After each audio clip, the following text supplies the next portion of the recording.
Mention not. This is where we mention the unmentioned. Go ahead. Thank you. Thank you.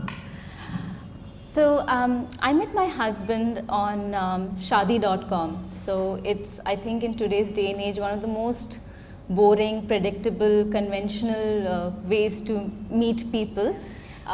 So my husband and I started talking to each other, and we used to have these endless phone conversations till 3 in the morning.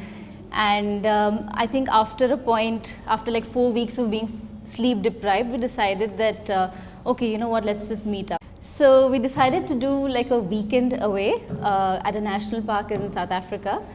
And it's really funny, it didn't occur to me at that point, but every time I narrate the story to someone, my friends normally just tell me, hang on a second, you are in a foreign land, you hardly know anybody, you meet a guy on the internet and you go on a weekend away, like what if he was a rapist, or what if he was like a psycho killer or something?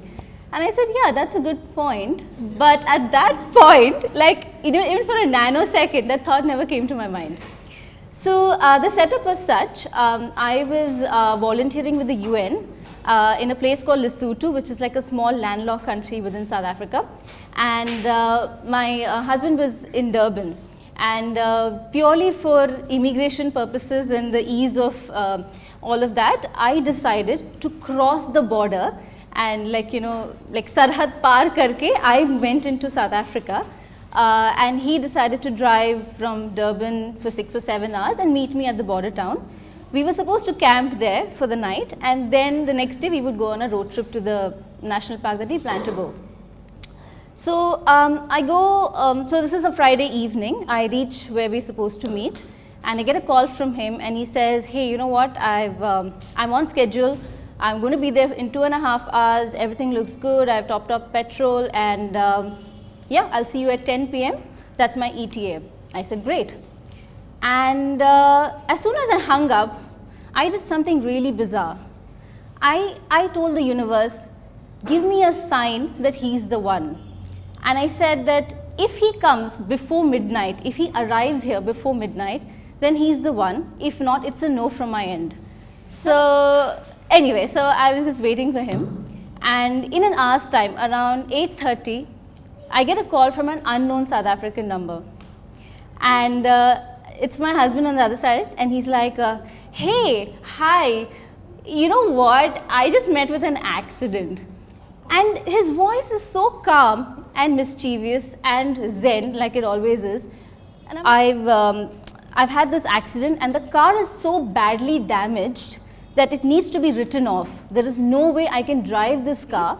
I need to go to a police station right now, report this whole thing, and so that's, I don't know how long that's going to take, and then I need to arrange for another car that will bring me to you.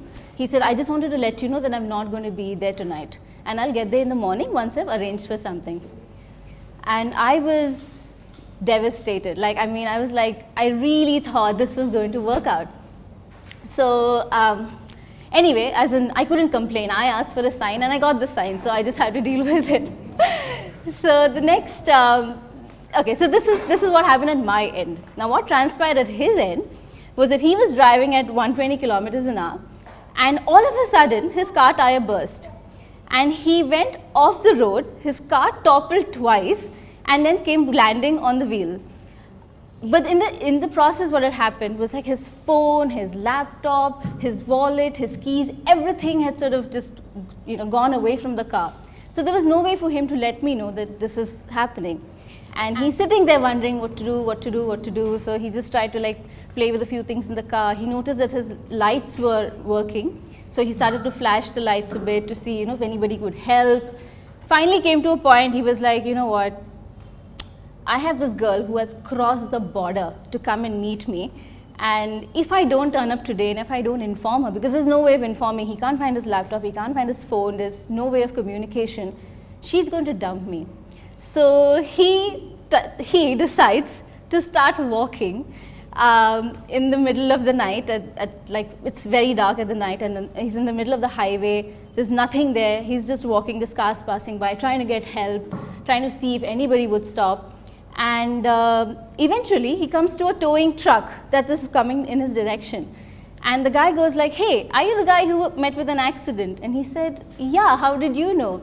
And he said, oh, you know, some passerby, the cars that were passing by, you know, made a call to say that there's been an accident and somebody needs help. So he said, yes, yes, yes, that's me. So that's how he eventually got help. And then the towing truck people helped him find his phone, his laptop, his wallet. Then he managed to make that call to me, you know, all of that. And then he ended up going to the police station and all of that happened. And then he asked the towing truck guy, hey, if I give you some money, will you take me to this particular town? And the guy said, yeah, sure, why not? So at 10:30 at night, I get a call from him again saying that, hey, guess what, you know, I'm coming. I'm going to be on this, I just managed to find some way out and I'm going to be there. I should be there by like 11:30 or so. So he eventually sort of came in a towing truck. This is, I think, the first time I think anybody would have met their potential husband who came in a towing truck with someone. And he was there around like 11:45-ish. So I got my sign. And it's like every year we have this happened on the 14th of November. So every year on 14th of November, I say, hey, you know, it's the anniversary of your accident.